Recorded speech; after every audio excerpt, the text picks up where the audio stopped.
Soy la periodista de investigación Anabel Hernández. En las últimas horas, la periodista de investigación Anabel Hernández ha vuelto a poner el foco en uno de los cárteles más peligrosos de México. Y no es para menos, porque lo que acaba de ocurrir en Jalisco es absolutamente demencial. Estamos hablando de un tipo en playera rosa y shorts, conduciendo un Lamborghini Urus por las calles de Zapopan. Parece un influencer más, ¿verdad? Pues no. Este hombre es Armando Gómez Núñez, conocido en el mundo del narcotráfico como Delta 1 o Máximo, y acaba de ser detenido por tercera vez. Sí, habéis oído bien, tercera vez. Y aquí viene lo realmente escalofriante. Cada vez que lo atrapan, un juez termina dejándolo en libertad. Bienvenidos al lado más oscuro del México actual, donde los sicarios de élite tienen mejores abogados que la justicia tiene argumentos. Poneos cómodos, porque esta historia tiene más giros que una serie de Netflix. Pero antes, si os gusta este tipo de contenido sin censura,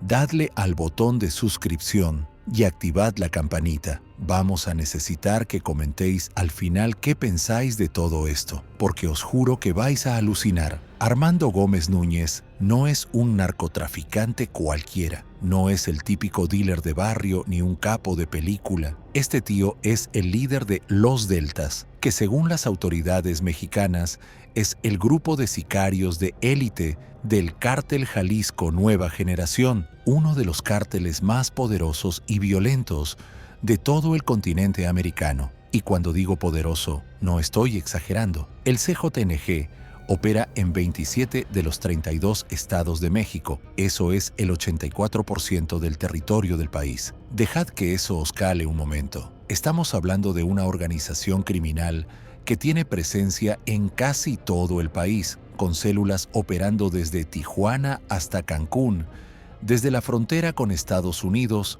hasta la frontera con Guatemala. Pero centrémonos en nuestro protagonista. Delta 1 no es un simple ejecutor. Según los informes de inteligencia mexicanos y estadounidenses, este hombre de 46 años era el tercero al mando del CJNG en la zona metropolitana de Guadalajara. Su jefe directo era Juan Carlos Valencia González, conocido como el J3 o el R3, que no es otro que el hijastro de Nemesio Oseguera Cervantes, el Mencho, el líder máximo del cártel. ¿Captáis la magnitud del personaje del que estamos hablando? Este hombre desayunaba con la élite del narco mexicano. No era un soldado raso, era parte del círculo íntimo del cártel más temido de América Latina. Ahora bien, ¿qué hace exactamente Delta 1? Aquí es donde la cosa se pone realmente perturbadora. Las autoridades lo señalan como el comandante de una célula dedicada al secuestro,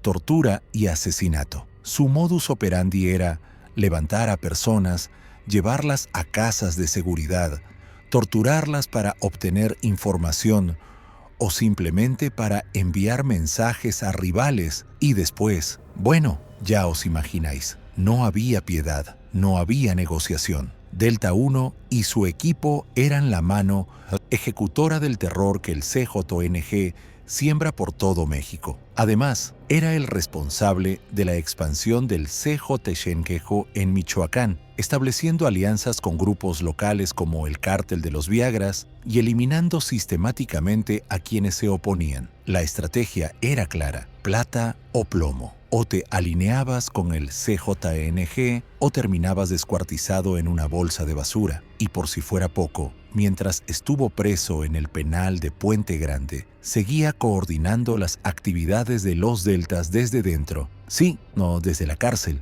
Controlaba el tráfico de drogas, las extorsiones, los secuestros, todo. Tenía teléfonos celulares, internet, visitas sin restricciones. Esto os da una idea del nivel de corrupción del sistema penitenciario mexicano. Las cárceles de máxima seguridad en México no son más que oficinas alternativas para los capos del narco. Siguen mandando, siguen matando, siguen enriqueciéndose. La única diferencia es que lo hacen desde una celda en lugar de desde una mansión. Pero aquí viene lo que de verdad hace que esta historia sea de locos. Delta 1 está vinculado al asesinato del exgobernador de Jalisco, Aristóteles Sandoval, ocurrido el 18 de diciembre de 2020 en un bar de Puerto Vallarta llamado Distrito 5. Un exgobernador Dios, no un rival del narco, no un policía corrupto. Un exgobernador en funciones apenas unos días antes. Eso es un magnicidio en toda regla. Según las investigaciones, los Deltas fueron los autores materiales y Delta 1 habría sido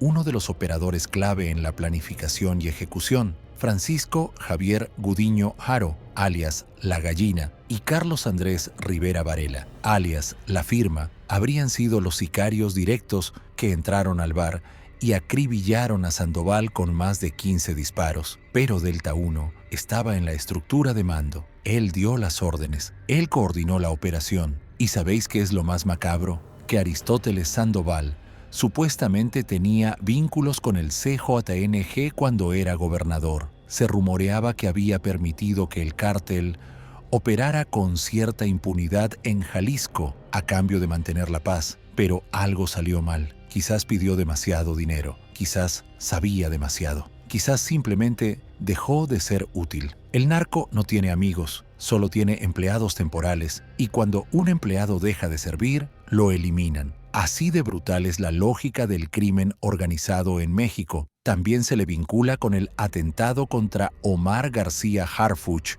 en junio de 2020, cuando era secretario de Seguridad Pública de la Ciudad de México. Ese día, alrededor de las 6:30 de la mañana, unos 30 sicarios del CJNG emboscaron la camioneta blindada del funcionario en plena avenida Paseo de la Reforma. 30 sicarios tíos, con fusiles Barrett calibre 50, capaces de atravesar blindajes militares. Llevaban un lanzagranadas, 34 armas largas, 54 bombas Molotov y 5 camionetas también blindadas. Fue un operativo militar en toda regla en pleno corazón de la Ciudad de México. García Harfuch sobrevivió milagrosamente, pero 3 de sus escoltas murieron en el acto. Y adivina quién estaba detrás de la operación. Exacto, el CJNG y posiblemente los Deltas bajo el mando de Delta 1. El mensaje era claro. Nadie está a salvo, ni siquiera el jefe de la policía de la capital del país. Ahora viene la parte que os va a hacer hervir la sangre. Primera detención de Delta 1, junio de 2020, en Guadalajara, específicamente en la colonia Jardines del Country. Lo atrapan con armas, droga, cargadores, todo el arsenal. Todo en regla para meterlo entre rejas de por vida, ¿no? Pues va a ser que no. Misteriosamente, queda en libertad pocos meses después. Las circunstancias de su liberación nunca fueron aclaradas completamente. Hay versiones que dicen que su abogado argumentó que las armas se las habían sembrado los agentes. Sí, en serio, un tipo señalado como líder de sicarios del CJNG. Y el juez se traga el cuento de que la policía le plantó las pruebas. Es para echarse a llorar. Segunda detención, 28 de octubre de 2024. De nuevo en Zapopan, esta vez en la zona de Lagos del Country. Lo pillan con un rifle, cartuchos, cargadores y más de 1 kilo de metanfetamina cristalizada. Esta vez las pruebas son contundentes. Lo vinculan a proceso y lo meten en prisión preventiva. Todo parece indicar que finalmente Delta 1 va a pagar por sus crímenes. Fin de la historia, ¿no? Pues va a ser que tampoco. Resulta que en enero de 2025, apenas 3 meses después de su detención, un juez federal le concede prisión domiciliaria. La razón, su abogado argumenta que tiene un estado de salud precario y que la cárcel pone en riesgo su vida. Prisión domiciliaria para un líder de sicarios acusado de múltiples homicidios, secuestros, narcotráfico y posiblemente el asesinato de un exgobernador. Dejad que eso os resuene en la cabeza un momento. El juez consideró que las pruebas de la fiscalía no eran suficientes para mantenerlo en prisión preventiva. El abogado de Delta 1 incluso salió a los medios diciendo: «La fiscalía no pudo demostrar nada. Nuevamente se quedaron cortos. Mi cliente es inocente y su salud es prioritaria». Y aquí está el detalle que lo convierte en pura sátira. Delta 1 salió libre con la condición de presentarse a firmar cada 15 días en el juzgado y continuar con sus labores como comerciante. Un tipo señalado como el tercero al mando del CJNG, responsable de asesinatos, torturas y narcotráfico internacional, sale libre como si fuera el dueño de una tienda de abarrotes del barrio. ¿Comerciante de qué exactamente? ¿De metanfetamina? ¿De armas? ¿De cadáveres? Evidentemente, Delta 1 no se presentó a firmar, se convirtió en prófugo. Las autoridades no informaron desde cuándo dejó de presentarse, pero lo cierto es que volvió a las andadas, volvió a operar con los deltas, volvió a coordinar secuestros, asesinatos, tráfico de drogas, y lo más alucinante es que nadie sabía dónde estaba. O mejor dicho, todos sabían dónde estaba, pero nadie hacía nada al respecto, hasta que el jueves 18 de diciembre de 2025, a las 9:40 de la mañana, fuerzas federales lo volvieron a atrapar. Tercera vez, en la colonia Colinas de Atemayac, Zapopan, iba en ese Lamborghini Urus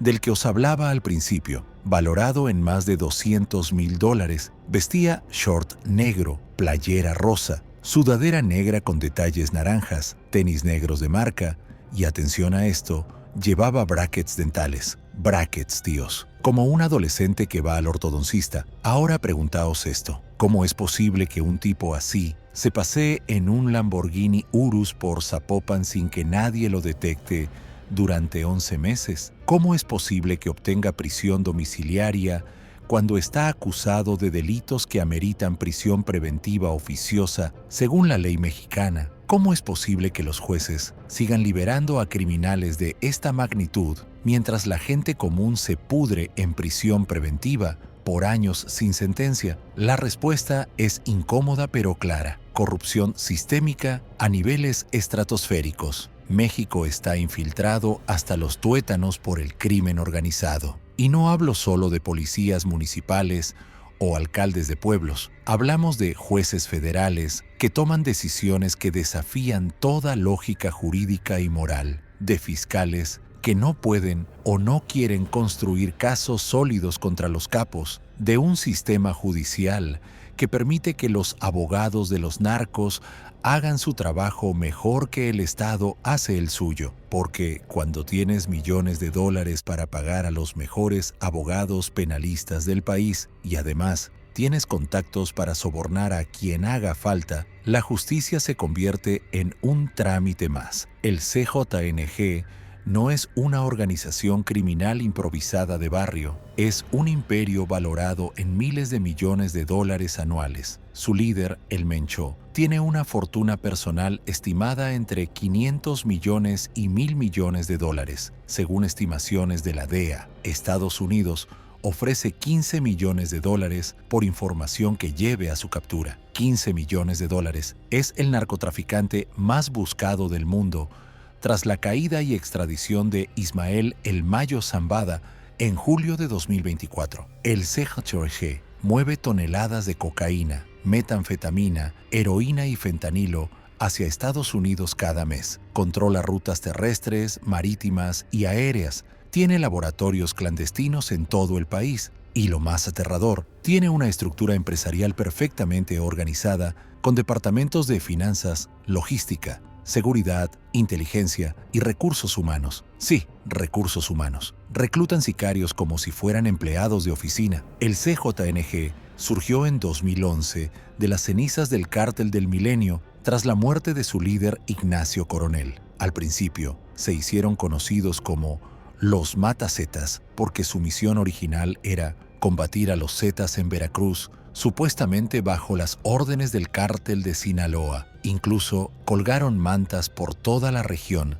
anunciando que venían a limpiar la plaza de los Zetas y a devolver la paz. Qué ironía, ¿verdad? Un cártel prometiendo paz. Pero el Mencho, un ex policía michoacano que fue deportado de Estados Unidos en los años 90 por tráfico de heroína, tenía otros planes mucho más ambiciosos. Se independizó del Cártel de Sinaloa, consolidó su poder en Jalisco, y empezó una expansión brutal y sistemática por todo México. Su estrategia era diferente a la de otros cárteles. En lugar de solo controlar territorios, establecía franquicias. Grupos locales podían operar bajo la marca CJNG a cambio de pagar una cuota y seguir ciertas reglas. Era McDonald's, pero del narcotráfico. En 2015 ocurrió algo que marcó un antes y un después en la historia del crimen organizado en México, cuando corrió el rumor de que el Mencho había sido detenido. El CJNG respondió con narcobloqueos masivos en todo Jalisco. Quemaron vehículos, gasolineras, bancos, tiendas. Bloquearon las principales avenidas de Guadalajara durante horas. Pero lo más impactante fue que derribaron un helicóptero militar de la Fuerza Aérea Mexicana usando un lanzagranadas. El helicóptero cayó en llamas y los 8 militares que iban a bordo murieron carbonizados. Eso envió un mensaje aterrador a todo el país. El CJNG no solo estaba dispuesto a enfrentarse al gobierno, sino que tenía la capacidad de hacerlo. Atacar directamente al ejército mexicano y derribar un helicóptero militar era algo que ni el cártel de Sinaloa en su época de oro con El Chapo se atrevía a hacer de forma tan descarada. Y aquí es donde los Deltas entran en escena con toda su brutalidad. Esta célula de sicarios de élite es la punta de lanza del CJNG para las operaciones más violentas y de alto riesgo. Operan principalmente en Jalisco, Michoacán, Colima y Guanajuato. Son extremadamente violentos, incluso para los estándares del narco mexicano. Están entrenados militarmente. Muchos de ellos son exmilitares o expolicías. Manejan armamento de grado militar, fusiles Barrett, lanzagranadas, chalecos antibalas nivel 4, vehículos blindados artesanalmente, drones para vigilancia. No son pandilleros de barrio con pistolas oxidadas. Son soldados profesionales del narco, y Delta 1 era su comandante operativo en la zona más importante, Guadalajara, la capital del estado donde nació el CJNG. Lo que hace que esta tercera captura sea tan significativa es el momento preciso en que ocurre. Estamos a 5 años exactos del asesinato de Aristóteles Sandoval. El 18 de diciembre de 2020, el exgobernador fue ejecutado en un bar de Puerto Vallarta. El 18 de diciembre de 2025, vuelven a detener a uno de los principales sospechosos de haber orquestado ese magnicidio. ¿Casualidad? En México, cuando se trata del narco,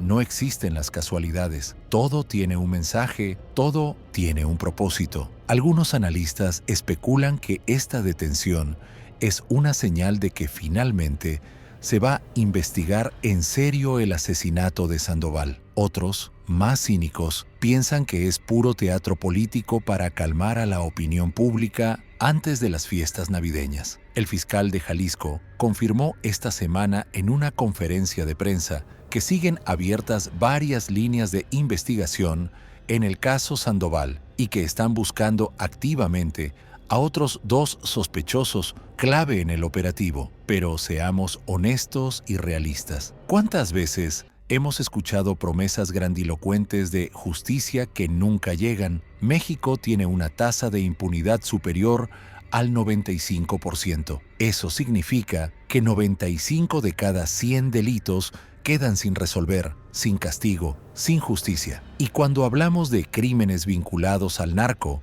la impunidad es todavía mayor. Los narcos tienen recursos infinitos para comprar jueces, amenazar testigos, eliminar pruebas y corromper todo el proceso judicial desde dentro. Y mientras tanto, el pueblo mexicano está hasta las narices de tanta violencia e impunidad. Las familias que buscan a sus desaparecidos organizan veladas en todo el país pidiendo justicia y paz. Solo entre jóvenes de 10 a 20 años de edad desaparecen 10 personas diarias en México. 10 cada día. Y eso es solo en ese rango de edad específico. Si sumamos todas las edades, hablamos de más de 100,000 personas desaparecidas en todo el país. 100,000 es una cifra de guerra, no de un país en paz. Las autoridades prometen investigar cada caso, pero ¿cómo vas a confiar en un sistema que libera a Delta 1 2 veces seguidas? ¿Cómo vas a creer que van a encontrar a tu hijo desaparecido cuando no pueden mantener en prisión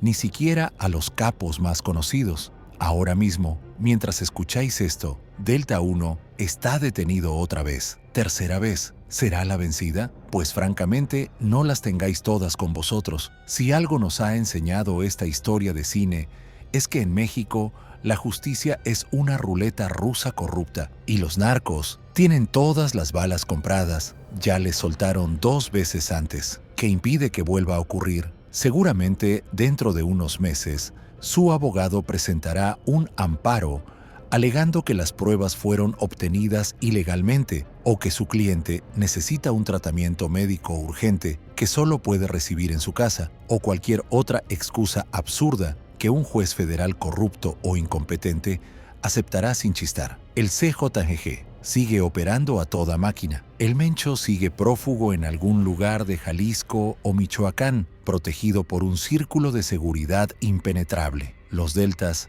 siguen asesinando, secuestrando, torturando, y el sistema judicial sigue fallando estrepitosamente. Mientras escribo este guión, hay literalmente decenas de jueces, cientos de policías y políticos en la nómina del narco, porque cuando tienes $1,000 millones en efectivo, comprar funcionarios públicos es tan fácil y rápido como comprar un coche usado. Un juez federal en México gana aproximadamente 30,000 pesos al mes. El CJNG le puede ofrecer eso mismo por tomar una sola decisión favorable. Es una oferta que muchos no pueden rechazar, especialmente cuando la alternativa es una bala en la cabeza para ti y toda tu familia. La pregunta que deberíais haceros seriamente es: ¿hasta cuándo va a continuar este circo macabro? ¿Cuántas veces más van a detener a Delta 1 para que un juez lo vuelva a liberar con cualquier pretexto ridículo? ¿Cuántos mexicanos más tienen que morir para que alguien en el gobierno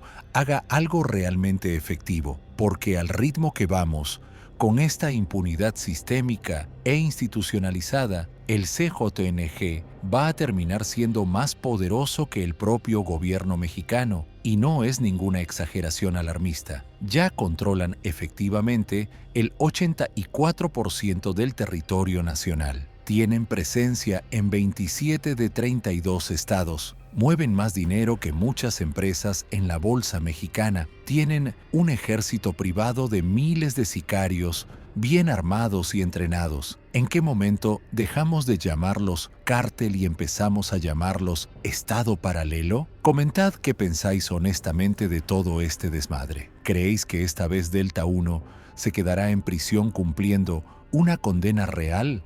¿O volveremos a verlo en un Lamborghini paseándose por Zapopan dentro de unos meses? ¿Qué haríais vosotros si fuerais el presidente de México y tuvierais que enfrentaros a un monstruo institucional como el CJNG? ¿Sería militarización total, negociación encubierta, legalización de drogas para quitarles el negocio? Y sobre todo, ¿cómo diablos se arregla un sistema judicial tan podrido y corrupto desde los cimientos? Si habéis llegado hasta aquí aguantando toda esta locura, muchísimas gracias por vuestra atención. Dadle like si os ha parecido interesante y necesario. Suscribíos al canal si queréis más contenido, así sin pelos en la lengua y sin censura. Y por favor compartidlo en vuestras redes sociales, porque historias como estas necesitan ser conocidas y discutidas públicamente. La indiferencia es el mejor aliado de la impunidad. Nos vemos en el próximo video